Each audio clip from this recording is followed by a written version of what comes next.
ایک آدمی جمعہ میرا پاس آ کے اس نے پڑھا، مسئلہ اس کو سمجھ آ گیا، عقیدہ ٹھیک ہو گیا، اس نے کہا میں اپنے گاؤں میں آپ کی تقریر کراؤں گا۔ ٹھیک جی، میں چلا گیا اس کے گاؤں میں۔ جب ہم گئے، لوگ مسجد میں تقریر کرنے نہ دیتے تھے، مسجد میں تقریر نہیں ہو سکتی، یہ وہابی مولوی ہے۔ کیا ہوا، اس کی اپنی زمین تھی، چلو جی، اس نے کہا میں اپنی زمین میں کراؤں گا، تم سننے کے لیے تو آؤ۔ وہ کہنے لگے ہم نہیں سنیں گے۔ اس نے کہا یار آؤ تو صحیح۔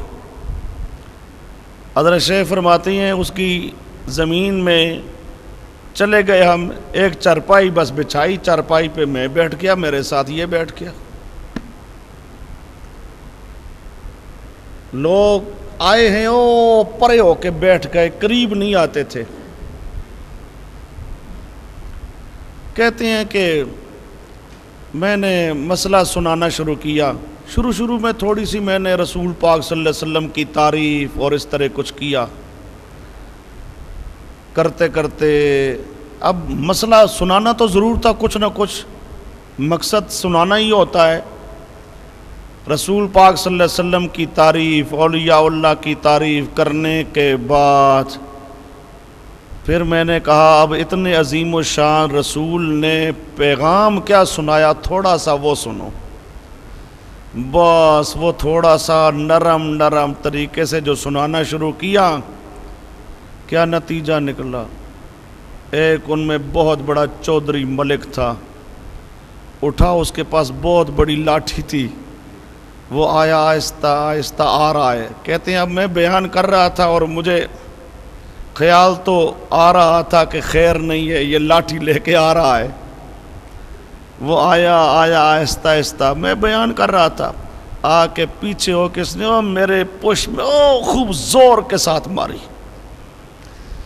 بس مجھے پہلی لگی تو وہ جو مجھے بلانے والا تھا وہ چارپائی کے نیچے چھپ گیا۔